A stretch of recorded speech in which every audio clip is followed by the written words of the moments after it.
Bismillah, alhamdulillah, alhamdulillahi wa kafa. Wassalatu wassalamu ala Sayyidina Muhammadin al-Mustafa wa ala alihi wa sahbihi min ahli sidqi wal wafa. Allahumma salli wa sallim ala Sayyidina Muhammadin sallallahu alaihi wasallam wa ala alihi wa sahbihi rasulillahi ajma'in. Rabbi shrah li sadri wa yassir li amri wahlul 'uqdatam min lisani yafqahu qawli. Yang kami hormati guru kita Ustaz Haji Muhammad Rukun Afari SAG, mata'anallahu fi tuli hayati. Yang kami hormati Ketua DKM Masjid Rawdatul Jannah beserta jajaran pengurus. Yang kami hormati Bapak-bapak sekalian yang tidak kami sebutkan satu persatu, namun tidak menghormati, tidak mengurangi rasa hormat kami. Salawat serta salam marilah kita haturkan kepada junjungan kita Kanjeng Nabi Muhammad SAW yang telah memberikan petunjuk kepada kita semua, yang insya Allah mudah-mudahan kita mendapat syafaat di yaumil kiamat nanti. Amin. Baiklah bapak-bapak dan bapak-bapak sekalian, pada malam hari ini pengajiannya tafsir yang akan dibawakan oleh guru kita sampai dengan surat Al-An'am 153. Al-An'am 153. Dan juga terima kasih kepada Pak Harimuna yang telah berkenan hadir di sini, karena pengajian ini spesial ya.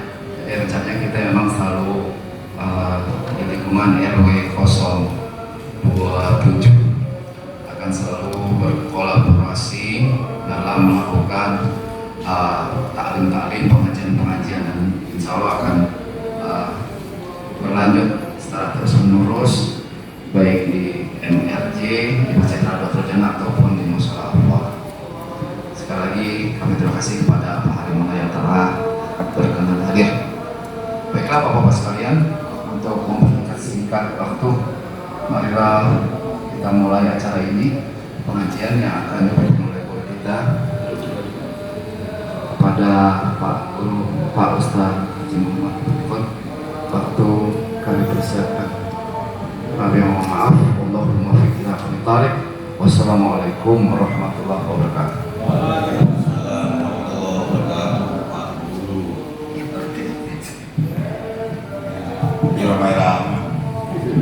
Assalamualaikum warahmatullahi wabarakatuh. Waalaikumsalam. Alhamdulillah, wassalatu wassalamu ala Rasulillah wa ala alihi wa ashabihi wa mawalah.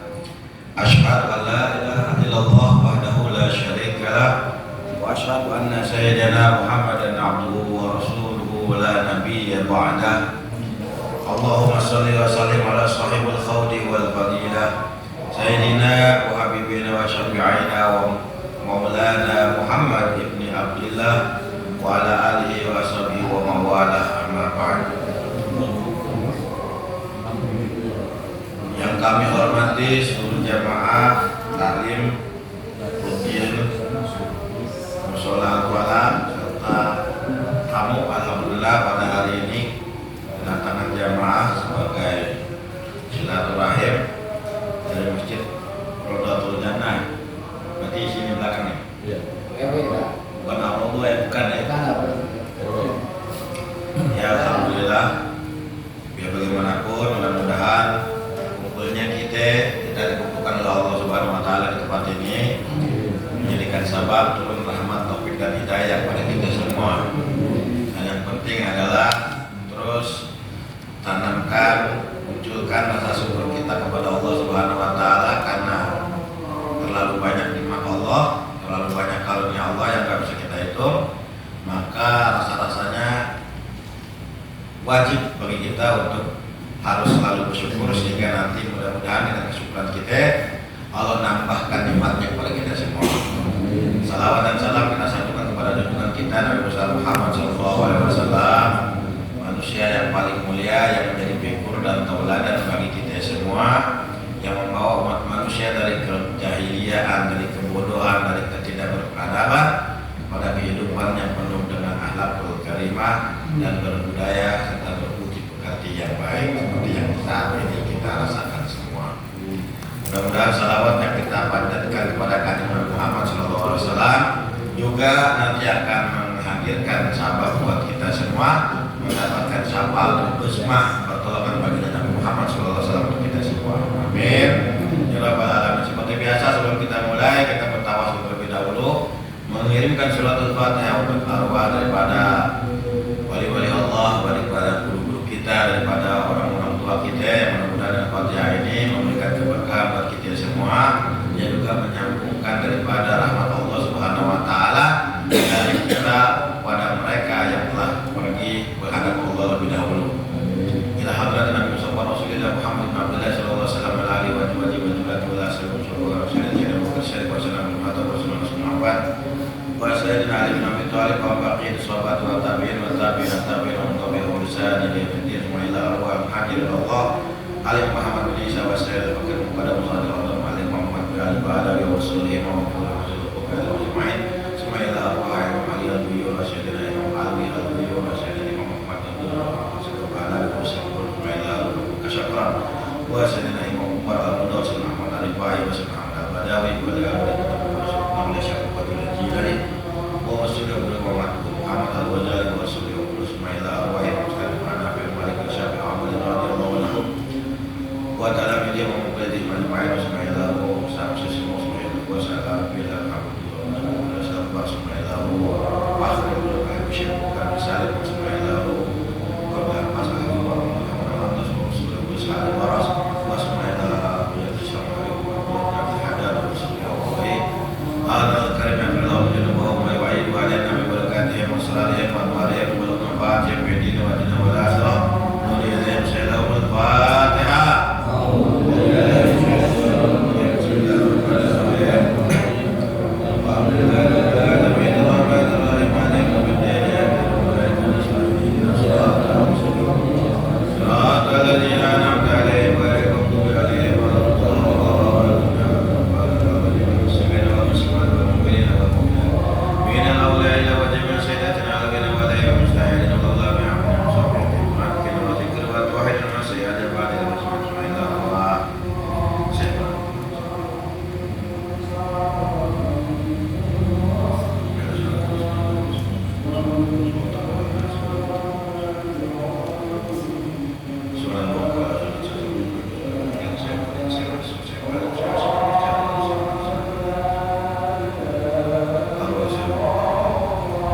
yang kita sampaikan ini bukan tafsir, ya, bukan ilmu tafsirnya, bukan tafsir, tapi lebih kepada tarajim atau terjemah.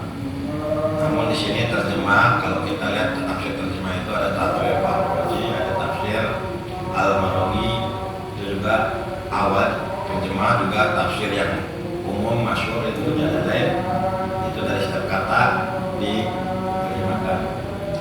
Jadi kita tidak terprinsip bahwa semacam tafsirnya, kita hanya baca tabarukan daripada huruf Al-Quran bareng-bareng, kemudian kita menerjemahkan secara bersama-sama dan coba mengungkap sedikit banyaknya apa yang disampaikan dalam ayat-ayat yang kita baca tadi. Itu aja.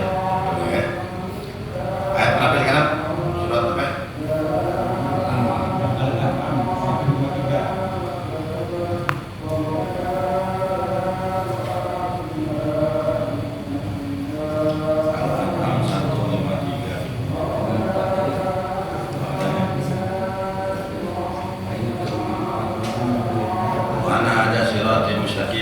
Ya, wah habisin aja kan, baca. Saya baca lebih dahulu, nanti kemudian Bapak ikutin baca ulang. Ya, kenapa kita membaca ya? Banyak faedahnya, banyak pahalanya. Tabarukan satu huruf aja, huruf kebajikan. Ini berapa huruf kita masih hitung ya? Udah ini silakan sebagai kebaikan pada Allah Subhanahu Wa Taala. Ya, intinya kita sebagai hamba-Nya Allah, ini bagian daripada rahmat Allah. Ini bagian daripada pertolongan Allah, yaitu Al-Quran diberikan kepada kita hambanya. Bacanya aja bisa nolong kita baik di dalam kubur maupun di akhirat, apalagi ngamalinnya. Kedudukan kita akan lebih tinggi. Jadi Al-Quran itu paling tinggi nanti di akhirat. Ya, kita baca sama-sama. Iqra ba'da ma qara'ti, baca setelah saya baca. A'udzu billahi minasy syaithanir rajim.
ربهم يؤمنون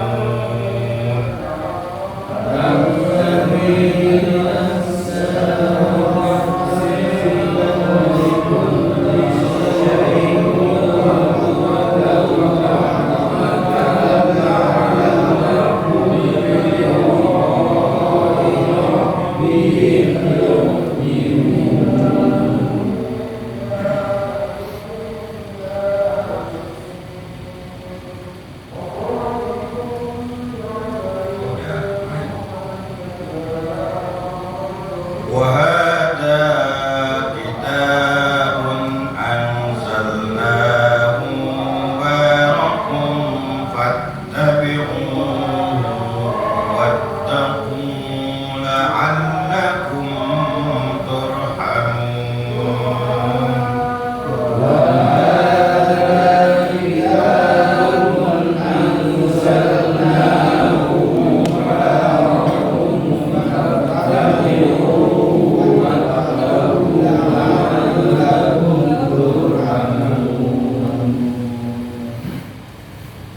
أن تقولوا إنما أنزل الكتاب على طائفتين من قبلنا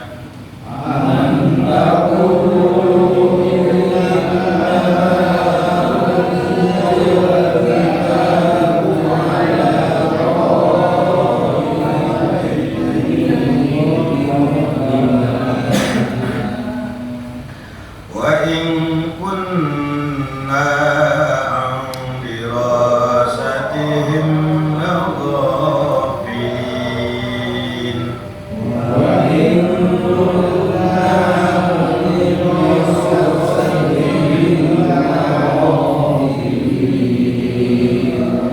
أو تقولوا لو أنا أنزل علينا الكتاب لكنا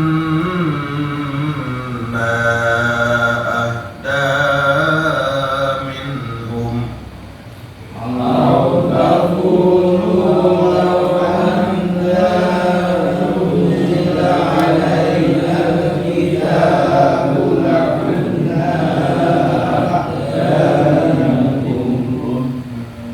وقد جاءكم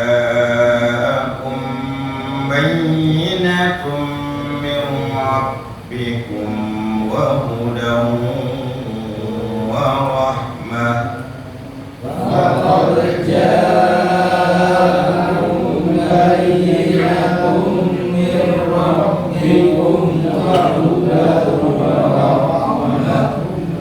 ومن أظلم ممن كذب بآيات الله وصدف عنها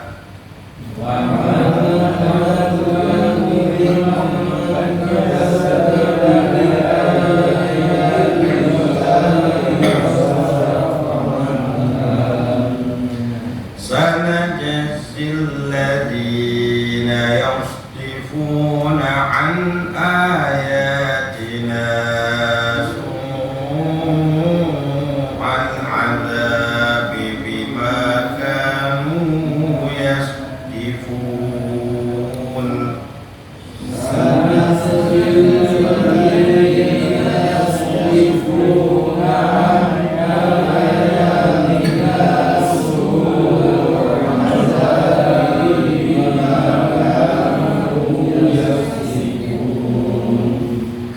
هل ينظرون إلا أن تأتيهم الملائكة أو يأتي ربك أو يأتي بعض آيات ربك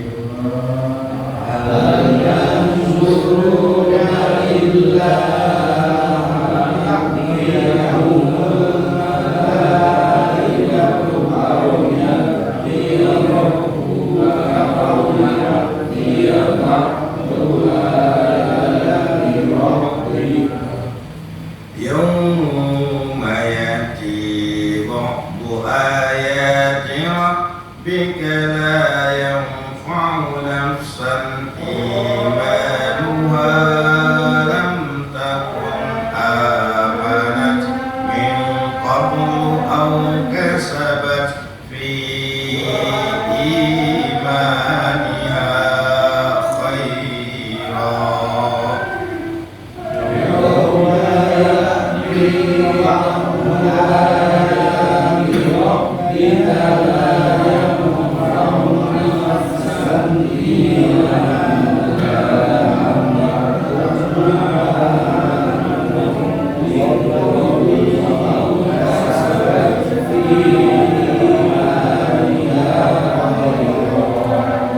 قل انتظروا إنا منتظرون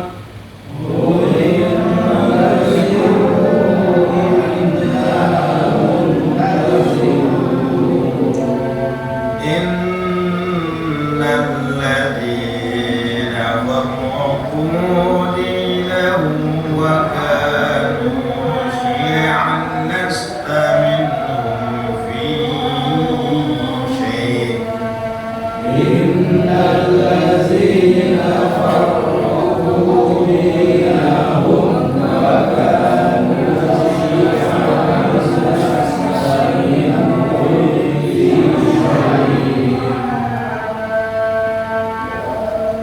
إنما أمرهم إلى الله ثم ينبئهم بما كانوا يفعلون إنما أمرهم إلى الله ثم ينبئهم بما كانوا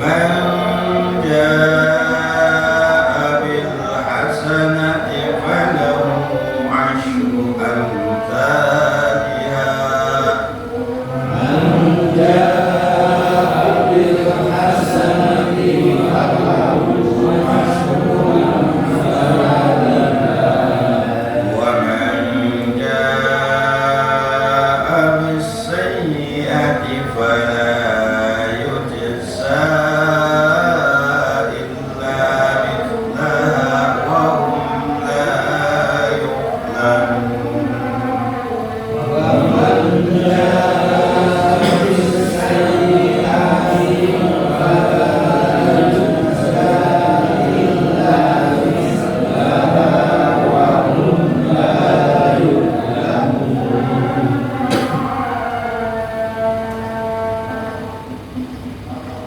Oh tadi satu persatu ya. Qul ta'ala atlu ma harrama tadi ya. Masa saya membahas tentang mobil air. Tadi di sini. Maaf ya. Kita lihat dulu. Shadaqallahul azim.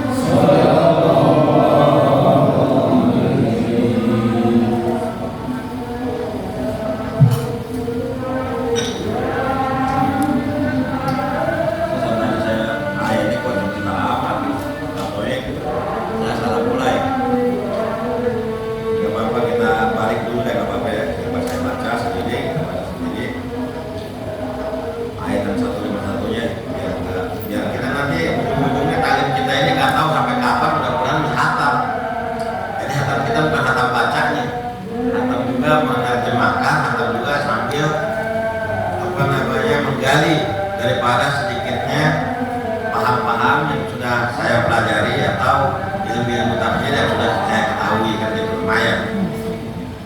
Nah, saya balik dulu ke berarti ayatnya sebentar banget. Balik ya ke 151. Qul ta'alau atlu ma harrama rabbukum 'alaikum alla tusyriku bihi syai'an alla تشركوا به شيئا وبالوالدين إحسانا ولا تقتلوا أولادكم من إملاق نحن نرزقكم وإياهم ولا تقربوا الفواحش ما ظهر منها وما بطن ولا تقتلوا النفس التي حرم الله إلا بالحق ذلكم وصاكم به لعلكم تعقلون. Boleh sampai baca bareng-bareng. ولا تقربوا مال اليتيم إلا بالتي هي أحسن حتى يبلغ أشده وأوفوا الكيل والميزان بالقسط لا نكلف نفسا إلا وسعها وإذا كنتم فاعدلوا ولو كان ذا قربى وبعهد الله أوفوا ذلكم وصاكم به لعلكم تذكرون. Baik. Qul, katakanlah Muhammad. Jadi kalau dalam Quran ada kalimat qul, katakanlah, itu maknanya amar minallah ila Rasulullah sallallahu alaihi wasallam. Kenapa? Karena yang sahibul risalahnya bukan kita. Sahibul risalahnya itu Kanjeng Nabi yang layak, yang pantas. Jadi kalau ibarat daripada dakwah, yang pantas untuk menyampaikan tabligh itu Kanjeng Nabi. Ustaz, balik, dai itu contekan. Apa yang dicontekan? Plagiat atau apa ya? Itulah, ngikutin doang. Jadi hakikatnya dari Allah ke Kanjeng Nabi. Soal apa ini? Qul ta'alau atlu ma harama rabbukum alaikum alla tusyriku bihi syai'a. Ta'alau, panggil mereka semua. Ta'al, ya, ada masalah apa gitu. Ta'alau berarti panggilan untuk semua. Ketika itu adalah kaum yang ada pada masa Rasulullah Shallallahu Alaihi Wasallam. Ini tentunya yang dipanggil adalah orang-orang Yahudi dan orang-orang Nasrani yang pada masa itu. Qul ta'alau atlu ma harrama rabbukum, bacakan, atlu, ya, bacakan ma apa-apa harrama yang diharamkan rabbukum pada Tuhan kalian semua. Apa ada itu? Alaikum, kewajiban pada kalian, Allah tusyriku bihi syai'a. Allah jangan sekali-kali tusyriku, berbuat syirik kalian semua, bihi, pada Allah Subhanahu wa taala, syai'a, dengan sesuatu pun. Konteks ayat yang pertama ini adalah penyampaian agar orang atau manusia itu bertauhid, mengahadkan Allah, menunggalkan Allah, jangan sampai mensyirikannya. Konteks syirik itu sederhananya kita lebih takut segala sesuatunya hanya kepada Allah. Jadi manakala ada yang kita takuti selain daripada Allah, itu perlu kita untuk upgrade iman kita, ya. Karena yang patut ditakuti itu hanya Allah. Misalkan dalam keseharian banyak sekali para cendekia, para budayawan sudah nyampaikan kepada kita, kalau kita sampai takut besok tak makan saja, itu jangan-jangan bisa dari syirik. Mana ada levelnya, syirik kopi, syirik yang halus, gitu. Kemudian syirik yang nyatanya itu apa? Yang besarnya, ya jelas-jelas nggak nyembah Allah, jelas-jelas nggak tunduk taat pada Allah. Allah tusyriku bihi syai'an, laksanakan kehidupan kita semua sebagai amanah dan perintah dari Allah Subhanahu wa taala di dunia ini untuk melaksanakan ibadah kepada Allah. Kan gitu konteksnya. Al-Baqarah ya. Atau Ajariyat itu. Wa ma khalaqtul jinna wal insa illa Ajariyat ya. Gitu. Kita diciptakan tidak manusia kecuali buat beribadah. Wa bil walidaini ihsana.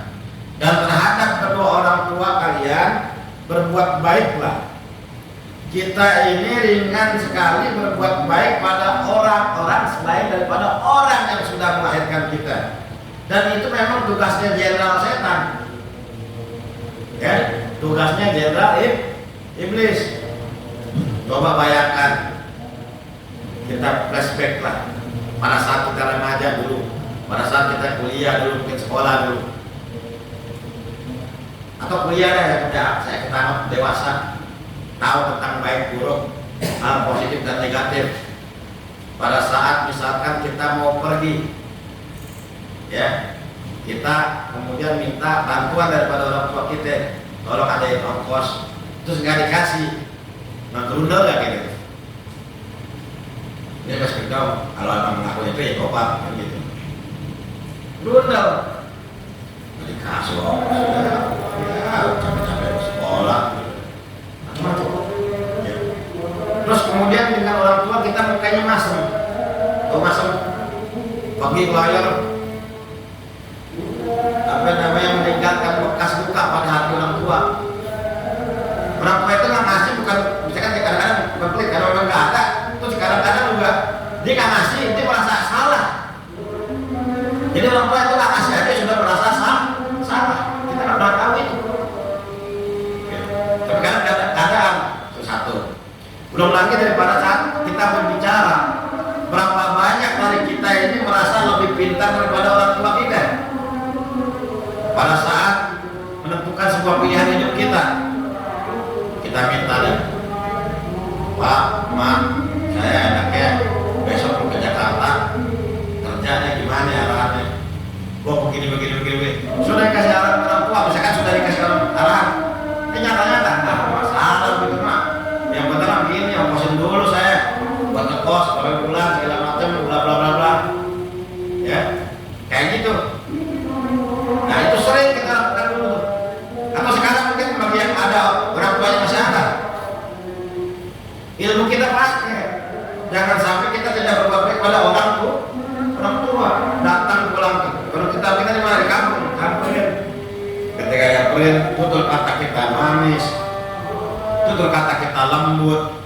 Orang tua juga dengar senang. Bukan begitu datang, kita tutur katanya, apa sih Mak?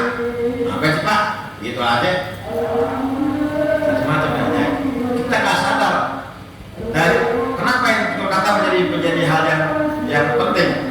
Fala taqul lahuma uffin wala tanharhuma wa qul lahuma qaulan karima. Caranya birrul walidaini juga dituntut oleh Al-Quran. Jangan berkata yang menyakiti hati orang tua. Jangan juga berkata atau tanhar, membentak. Berapa kali kita sering bentak orang tua kita? Kan gitu. Ya nggak kita kan saya Pak. Kita ini saya Bapak gitu.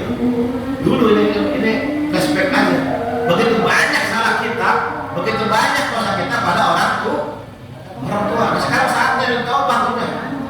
Yang masih ada bakti, yang sudah nggak ada sering kirim Fatihah dan doa. Kalau perlu saya hari, bahkan doa Rabbil firli wali walidayya warhamhuma kama rabbayani shaghira, saban salat 3 kali jangan kurang. Jangan Rabbil firli walidayya warhamhuma kama rabbayani shaghira, atina fid dunya hasanah. Utamain orang tua. Ya. Fadilahnya besar itu. Pengabdian kita yang mulai terakhir kalau bagi orang tua yang tidak ada. Sebanyak-banyak yang sering berdoa untuk orang tua. Berbuat baik pada orang tua. Wala taqtulu auladakum min imlaq. Nah ini. Dan janganlah kalian membunuh. Taqtulu qatlun qatala ya. Wala taqtulu, janganlah kalian semua membunuh auladakum min imlaq, anak-anak kalian min daripada sebab imlaq faktorun.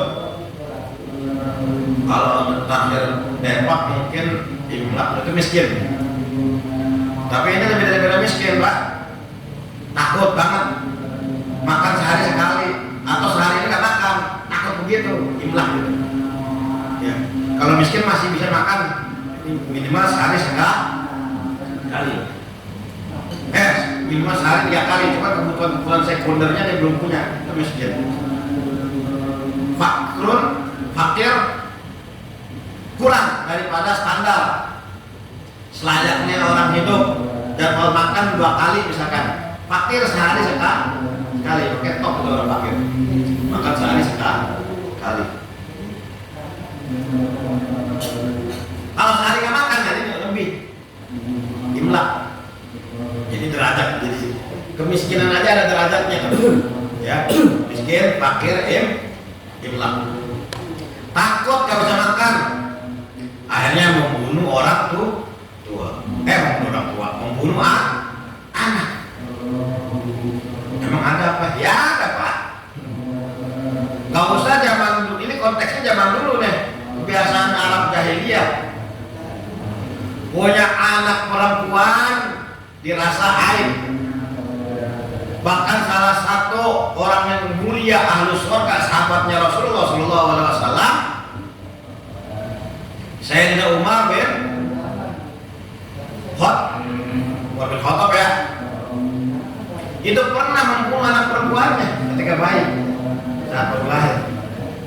Setelah tahu dari ayat ini, nangisnya tobatnya sampai dia punya mata, pada bibirnya itu ada garisan, karena saling menangisi dosa-dosanya yang telah membunuh anak.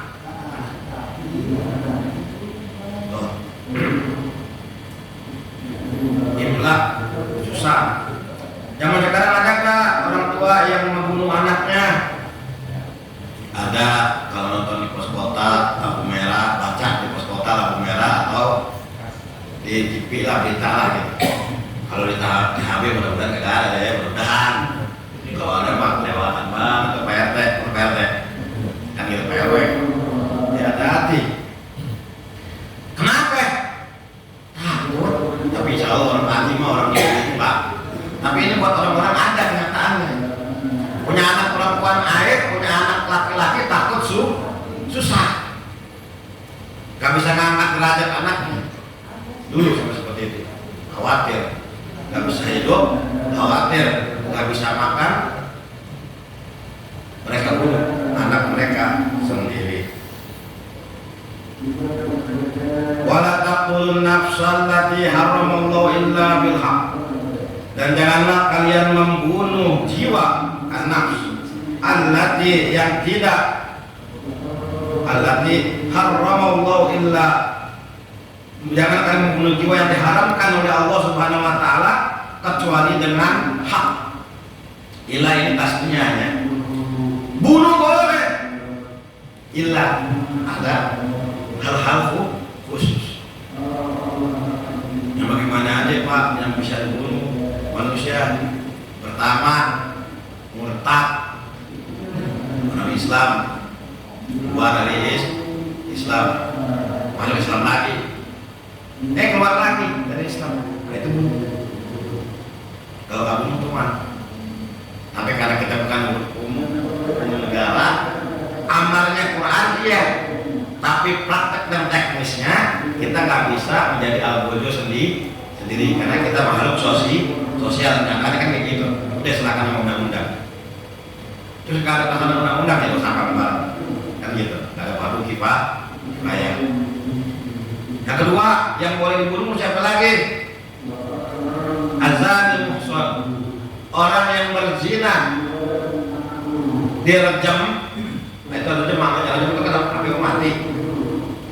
Mereka yang sudah menikah, si laki-laki sudah punya istri, si istri sudah punya laki-laki.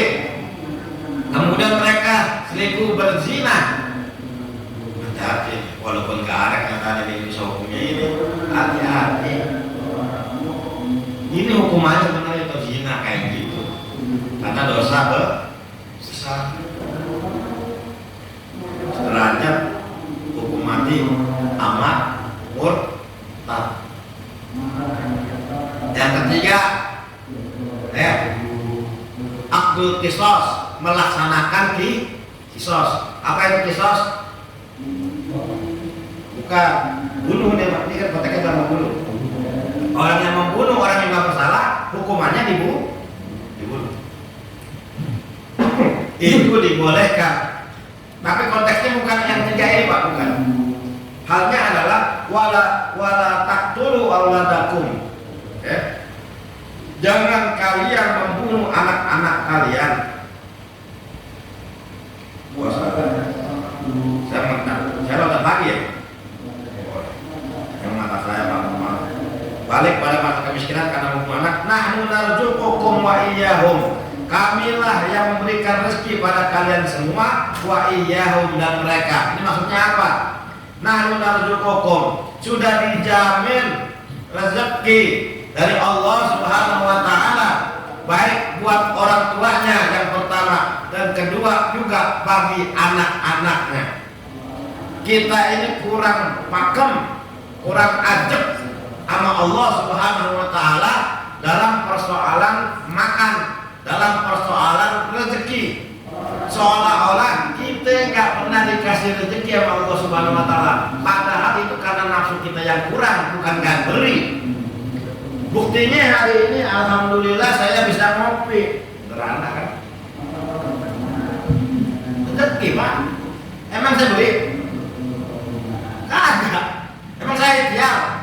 Ngadu ke dapur? Kagak. Diantarin Pak Rusdi. Ping datang. Namanya rezeki. Dan kita nggak tahu lah habis ngaji ngapain ntar. Ada kebuli. Rezeki. Makan. Kan konteksnya makan. Takut nggak bisa makan. Takut nggak bisa hidup karena nggak makan. Semua dijamin. Bahkan kata Gusti Allah, "Wa min dabbatin fil ardi illa 'ala Allahi rizquha." Binatang melata aja semua udah diatur, semut di pepohonan, nggak usah jalan sampai ke daratan, udah ada rezekinya di pohon.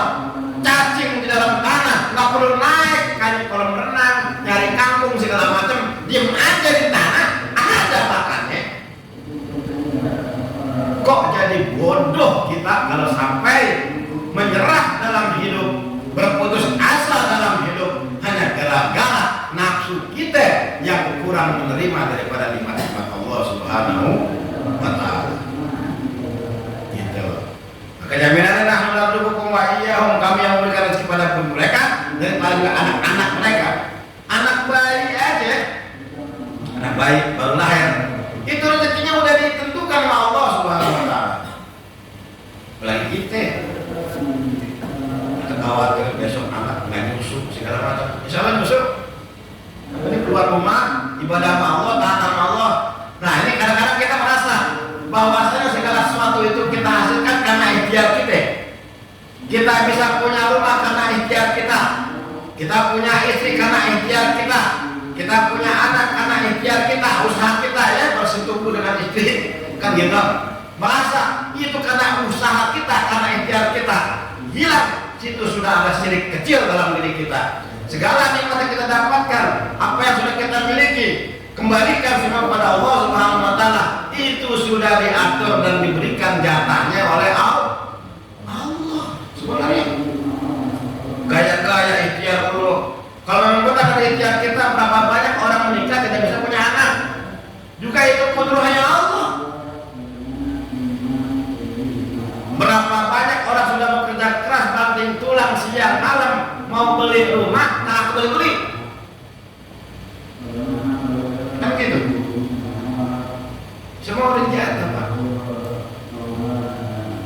Jadi kalau kita mau menyatakan keberhasilan karena ikhtiar kita, kesuksesan karena ikhtiar kita, itu kata-kata motivator toh, ya, kata-kata motivator. Tapi kalau kata-kata dalam wilayah tauhid, wilayah keberagamaan, apapun yang sudah kita dapatkan tidak lain dan tidak bukan karena rahmat, taufik dan inayah dari Allah Subhanahu wa taala. Itu cukup ibadah aja. Bahkan sampai ada orang nanti akhir zaman, saking penuhnya orang yang bekerja kepada dunia, saking berdesakannya orang rakus utama pada dunia, mereka mengambil sikap, saya akan tetap diam di tempat saya saja, saya akan beribadah kepada Allah Subhanahu Wa Taala, dan mereka akan mendapatkan rezekinya. Sebelum akhir zaman terjadi pun sudah terjadi pada konteksnya pada Imam Syafi'i dan Imam Malik, guru dan murid. Imam Malik bilang rezeki itu dari Allah, mereka datang sendiri gak usah dicari. Imam Syafi'i bilang enggak, dulu ikhtiar. Ya udah kita lihat aja buktinya nanti berapa bulan ke depan. Tepu datang Imam Syafi'i kepada Imam Malik membawa hadiah. Ini saya bilang, emang pernah saya mikir kamu bakal kasih saya hadiah? Emang saya pernah tahu hari ini saya akan dapat hadiah? Emang saya akan tahu bahwasanya hari ini saya akan dapatkan berkat daripada kamu, wahai Syafi'i? Enggak. Tapi saya dapat, inilah bukti kalam saya. Mau ngapain datang sendiri. Kan dari saya kata Imam Syafi'i. Ya kan dari saya. Enggak dari kamu aja, dari mana bisa? Iya, akhirnya terima juga kayak gitu. Terus dibalikin lagi, misalkan ada orang-orang tasawuf, ente harus nyari air, harus minum air. Jangan haus diam aja nunggu air datang. Kira-kira mungkin nggak? Hah? Nggak mungkin. Itu namanya di sini kudrah Allah Subhanahu Wa Taala itu berupa potensi. Jadi potensi juga itu kudrah Allah, potensi kita, asap kita, ikhtiar kita itu juga karena izin Allah itu maksudnya. Iya kita punya asap, ya kita punya izin karena ditolong sama Allah. Jadi yang nunggu adalah rasa syukur. Ya, kalau itu syukur saya dari hadiahnya kepada hati kita nggak akan mungkin, insya Allah mudah-mudahan nggak akan pernah berlaku syirik kepada Allah Subhanahu Wa Taala. Kalau kita tahu ini sudah sampai sana. Wala taqrabul fawahisha ma dhahara minha wa ma batan, dan jangan kalian dekatin fawahisha, perbuatan keji, ma dhahara, baik secara terang-terangan dari perbuatan keji tersebut, wa ma batan, maupun secara sembunyi-sembunyi batin. Apa sih maksudnya? Oke, secara mujmalnya, secara umumnya itu al-fawahisha, para ulama biasa meletakkan adalah perbuatan zina. Itu fawahish. Wala taqrabu zina. Apa itu? Fa innahu kana fahisatan wa ma'asabila. Jangan dekatin zina karena semuanya perbuatan keji. Fawahisha. Jadi hampir seluruh pembahasan meletakkan fawahisha sebagai perbuatan zina. Tapi kalau ulama ahli kalam itu lebih meningkatkan lagi paham mereka tentang fawahish. Fawahish itu apa? Ya, tingkah laku apapun yang kita masukkan untuk maksiat, baik dilakukan maupun tersirat. Bayangkan Pak, tersirat saya pengen aja selingkuh sama si Jumaidi, selingkuh sama Jumaidi, berarti LGB,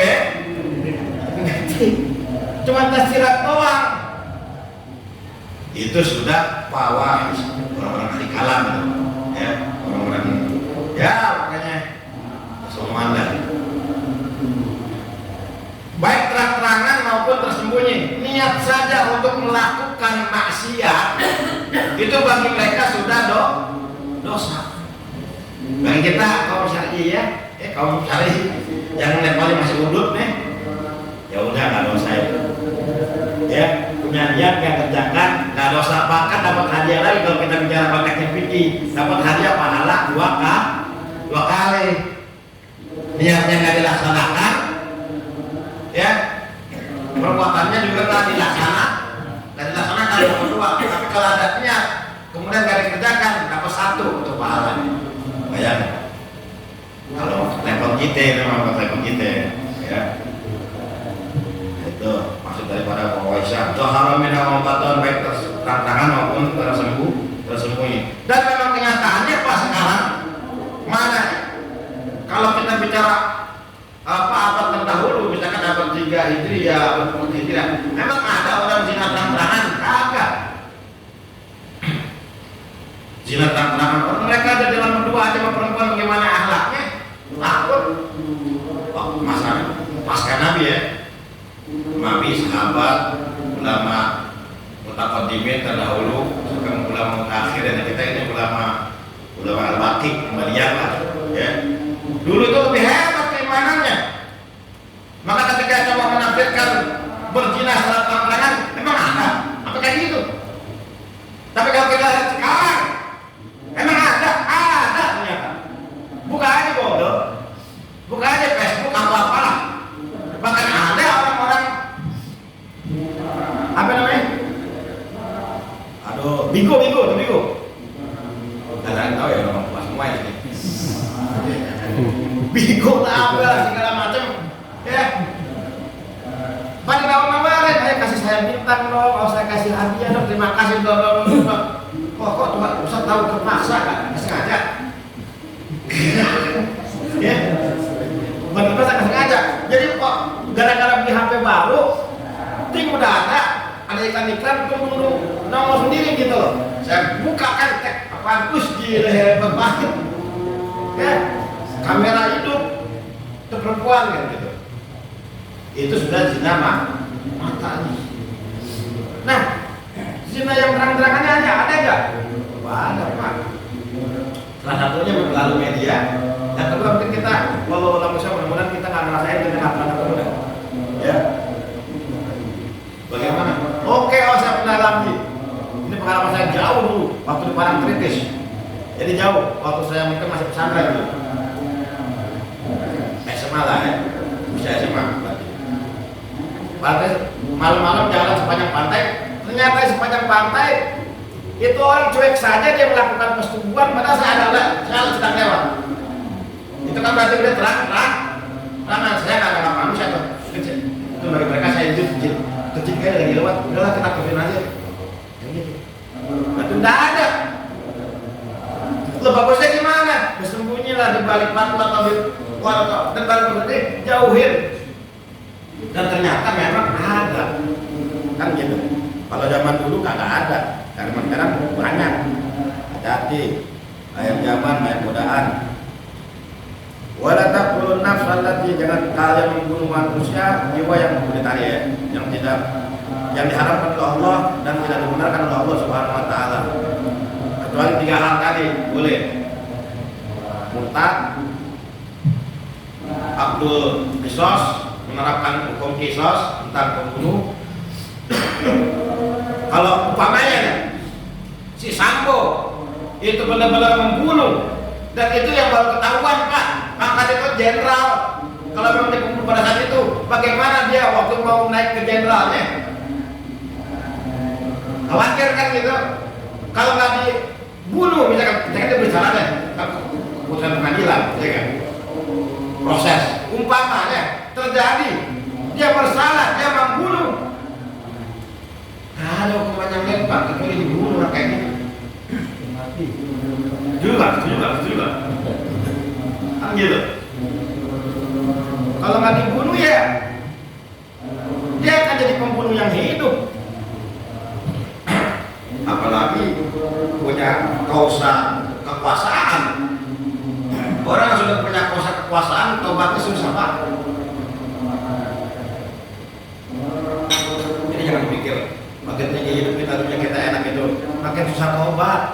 Mendingan ngopi cukup, makan cukup, itu gampang tobatnya. Ya, hilang aja kita nggak begitu sayang. Gitu.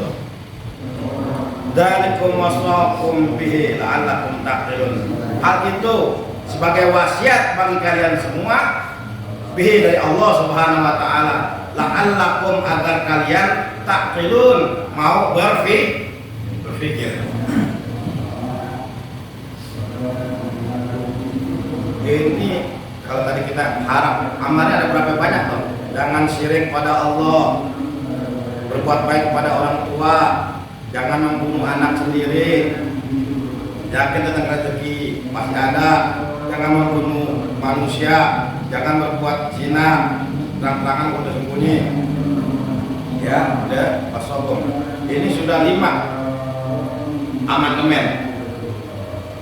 Ayat selanjutnya, wala taqrabu malal yatim, dan janganlah kalian memakan harta anak yatim illa billati, kecuali dari hal yang dia ahsan yang baik.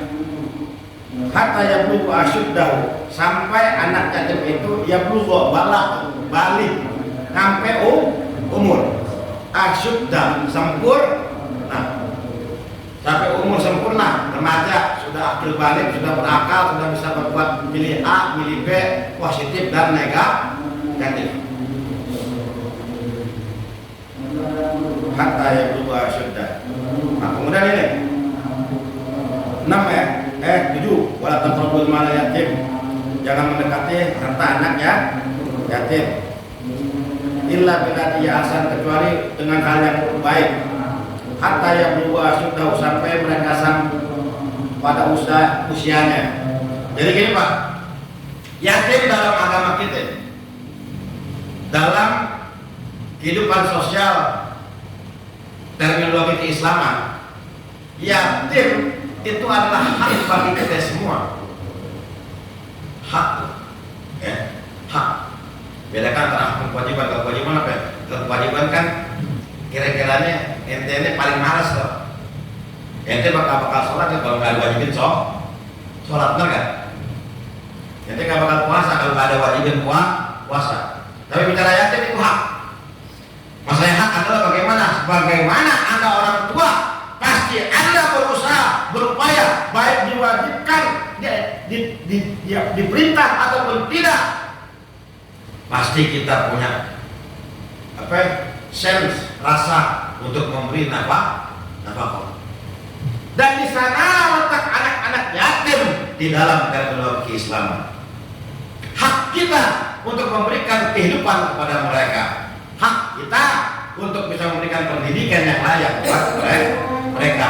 Tapi kalau tak juga, silakan, nggak apa-apa. Ya. Tapi moral kita rusak. Boleh nggak melihara yatim? Boleh. Jangan cuma melihara yatim karena yatim itu ada apanya.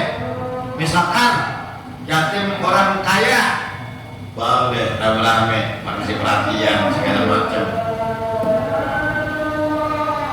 Mai takut, baru masih perhatian pada anaknya, padahal cuma supaya dapat perhatian dari emaknya. Ustaz ngaco sama emaknya, itu benar Pak. Ntar aja bapak ngerasain.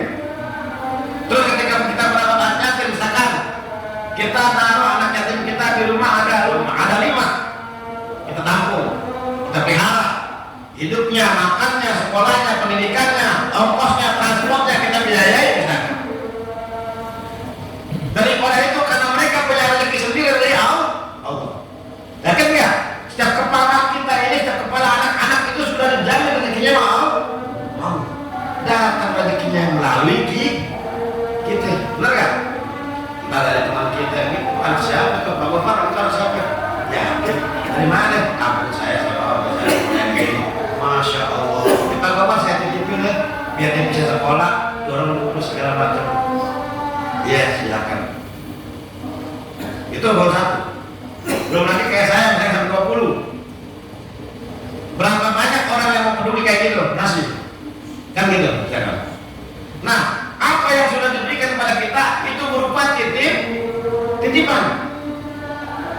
Dan titipan itu kita laksanakan. Kebutuhan dia benar-benar, pakaian dia, makannya dia, sekolahnya dia, ibadahnya dia, ilmu ngaji agamanya dia, ya, sampai main-mainannya dia.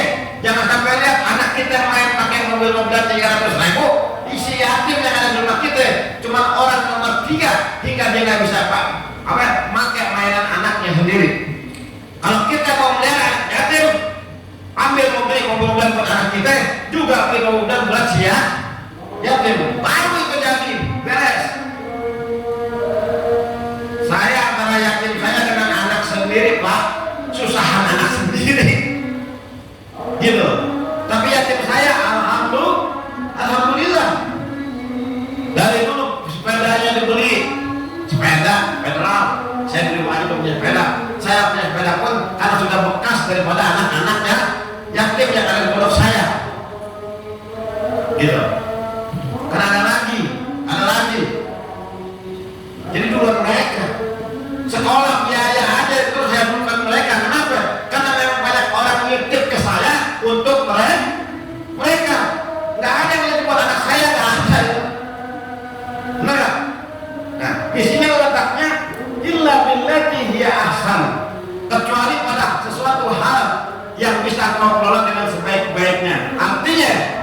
jangan sampai kita punya berlebihan dalam mengelola harta anak yatim. Jangan sampai kita mendapatkan input, tapi output kita kepada anak yatim kurang. Kalau kurang sih mending kurang. Saya mah kalau kurang harus saya minta sama orang-orang. Ya, kalau ada ya udah diem aja. Ada, tak ada aja. Nah, seperti itu.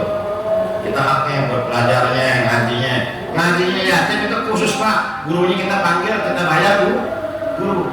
Beda mana saya, lu keluar rumah, lu ngaji cari guru, bayar juga kan gitu. Jadi kalau kita lihat ini kelasnya utamaan mana kira-kira? Manggil guru apa yang datangin guru? Nah, gitu. Itu yang terjadi, ya. Nah, kita kalau mengurus anak yatim, mantap, pondok, yayasan segala macam itu harus ukur itu seperti itu. Jangan sampai kelewatan batas. Kalau kelewatan batas, hati-hati. Tapi kalau lepas-pasan aja, kita makan dia makan, kita hidup dia hidup, nah itu masih billatihi ahsan, hal yang baik, nggak apa-apa.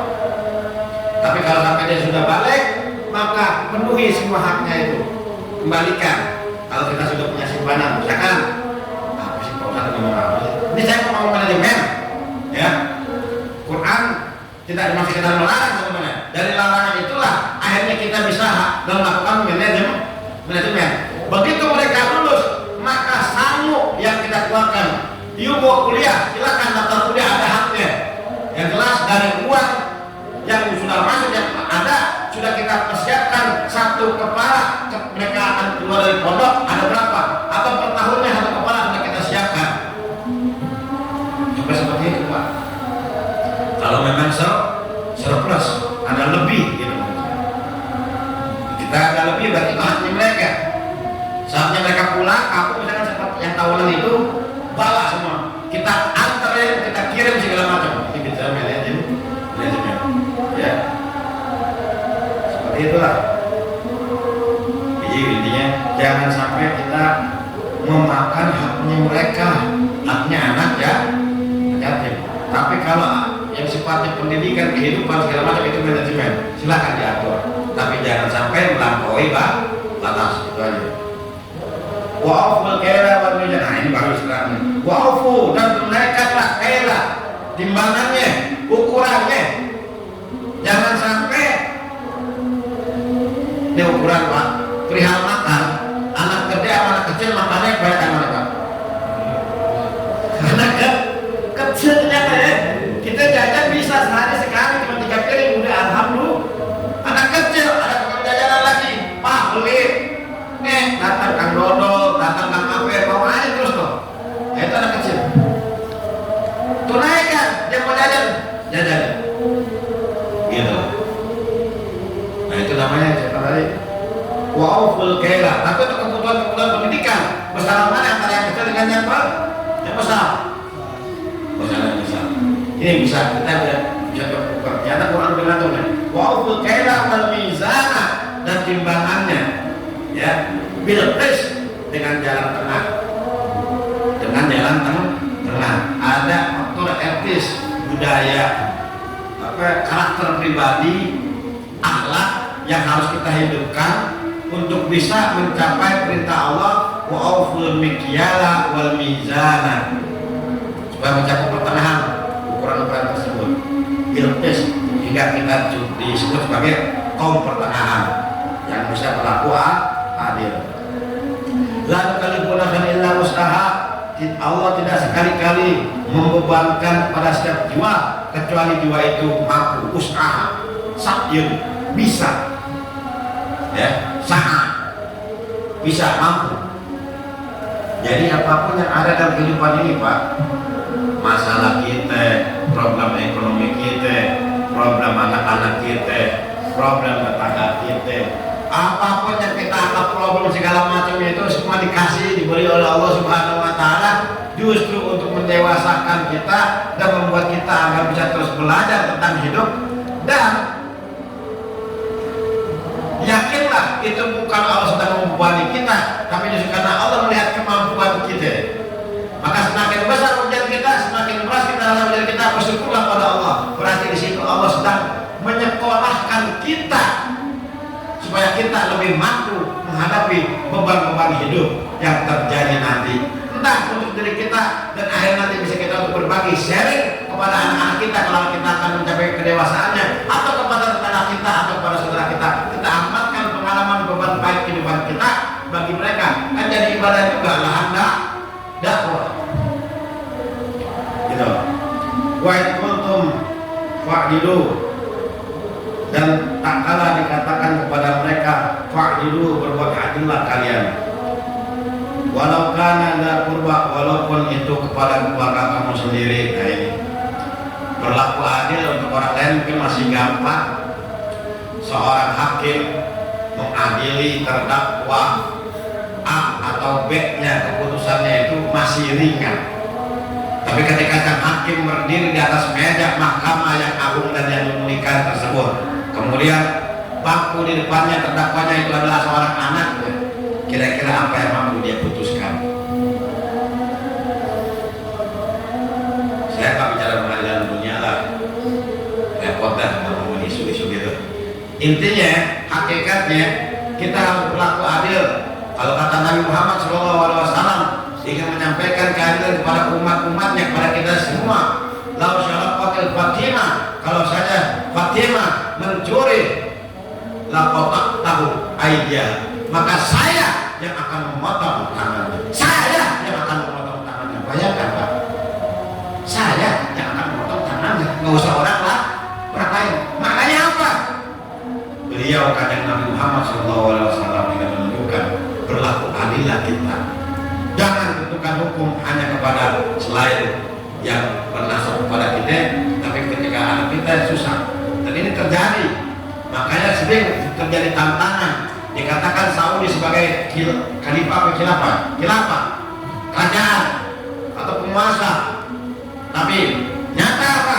Kalau bapak DKI atau jadi TKW atau jadi apa kesana, yang namanya keluarga kerajaan melanggar tak ada hukumnya Pak. Keluarga kerajaan melanggar tak ada hukumnya, kecuali terjadi selek atau apa namanya kalau bahasa ini kepentingan. Pangeran bisa perang karena ada kepentingan. Siapa yang bakal jadi pewaris tahta kerajaan? Tapi nyatanya kalau taat aja kagak ada. Tapi hukum mereka hanya untuk orang-orang non Arab. Benar Pak. Kalau bapak ke masjid apa itu masjid Isos, emang ada orang-orang Arab yang hukum? Kalau orang Afrika, Afghanistan, Syria, ya, mana ada orang Arab? Agak ada Pak. Kalau orang Birmanya, orang Afrika perempuan, jangankan dia orangnya Pak, satu kampungnya bisa disapu sama itu kerajaan. Nah itu kejadian. Oke, itu maksudnya apa? Jangan katakan itu sebagai negara Islam gitu, ya. Akan mengotori nanti ujung-ujungnya. Udah, Islam itu apa? Islam apa yang kita pelajarin, apa yang kita amalkan, dan apa yang menjadi konsensus kita, kesepakatan kita untuk menjalankan sebuah komunitas, sebuah civil society, kehidupan masyarakat yang bisa kita bangun, yang bisa kita kembangkan. Oke, kita sebagai muslim maka jadikan rujukan Quran dan hadis untuk jalan hidup kita. Silakan, jalanin aja. Jangan takut. Karena pada dasarnya nggak ada. Kalau kita mau jalanin sholat, emang ada di Pancasila di undang-undang larangan? Nggak ada. Kalau jadi pelanggaran, kalau jadi larang. Emang ada larangan untuk ini nih, bermajlis taklim segala macam? Nggak ada. Ini jalankan aja. Ya, silakan. Wah, udah jam berapa nih? 9. Alhamdulillah. Karena tadi kita salah baca Qurannya lebih dulu. Tapi bagaimanapun mungkin cukup. Kita selesaikan pada ayat 152 ya. 53. Wa bi ahdillahi aufu, dan pada ahad perjanjian perjanjian pada Allah Subhanahu wa taala, aufu, tunaikanlah. Apa itu perjanjian pada Allah Subhanahu wa taala? Alastu bi rabbikum qala bala. Apakah aku ini Tuhan kamu? Pada saat kita ditiupkan ruh pertama kali dalam kandungan ibu, Allah Subhanahu wa taala sudah menyampaikan kepada kita, apakah saya ini Tuhan kamu? Ya, kamu Tuhan saya. Maka konsekuensi kita mengakui kehambaan kita kepada Allah Subhanahu wa taala. Apapun yang menjadi perintah Allah Subhanahu wa taala taati. Apapun yang menjadi larangan Allah Subhanahu wa taala jauhi dan tinggalkan. Toh itu ahdillahi, itulah ikatan kita kepada Allah. Tunaikan itu. Dzalikum wasaqum bi. Hal itu telah diwasiatkan bagi kalian, telah diperintahkan kepada kalian bihi dari Allah Subhanahu wa taala, agar tadakkarun, agar kalian berpikir. Jadi la'allakum taqilun, agar kalian berpikir juga, tadakkarun, agar kalian itu bertazakar. Konteksnya apa? Kalau aqilun itu lebih kepada akalnya yang disorot, tadakar itu lebih kepada jiwanya, hatinya yang ditegur oleh Allah Subhanahu wa taala. Pikiran kita dan hati kita supaya dipakai untuk mengingat tentang ayat-ayat Allah Subhanahu wa taala. Nah, di dalam tafsir Ibnu Katsir ayat 151 ini sampai tadi 153 itu adalah Ten Commandment kalau bahasa filmnya itu 10 perintah Tuhan Allah Subhanahu wa taala. Dan boleh kita buktikan di sini, ini dalam semua agama Taurat dan Injil pun disampaikan hal seperti ini. Nggak boleh syirik kepada Allah, nggak boleh membunuh, nggak boleh membunuh anak. Ya, apalagi tadi tunaikan haknya anak yatim, apalagi tadi zina, jangan berzina. Pokoknya ada 10 tadi dari 151 sampai 153. Ini 10 Commandment, boleh dibaca. Atau kalau sebut tafsir masaya ya, perintah-perintah Allah yang 10. Dan ini seluruh agama sebelum Islam pun sudah disampaikan dan sudah diajarkan. Ini kesamaan dengan kitab Allah, bersama Quran, dengan Injil dan Zabur, ya. Tapi nanti Taurat. Nanti mungkin ayat selanjutnya itu berbicara tentang ya. Mungkin itu aja ya pembahasan kita pada kali ini, penterjemahan kita pada Allah Subhanahu wa taala. Mudah-mudahan Allah Subhanahu wa taala memberikan kemudahan kepada kita untuk segera ilmu Allah Subhanahu wa taala, lapangkan hati kita untuk menerima segala firman Allah Subhanahu wa taala kepada kita, dan kita ditambahkan iman Islam kita kepada Allah Subhanahu wa taala. Amin. Amin ya rabbal alamin. Kita tutup dengan bacaan Al-Fatihah.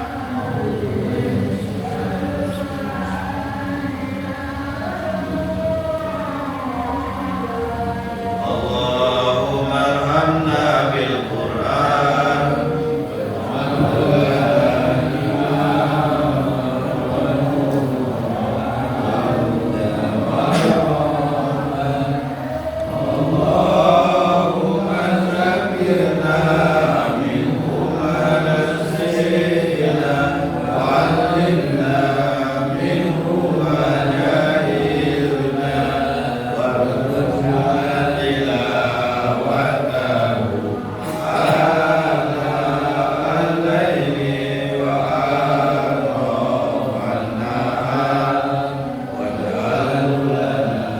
Hujjatan ya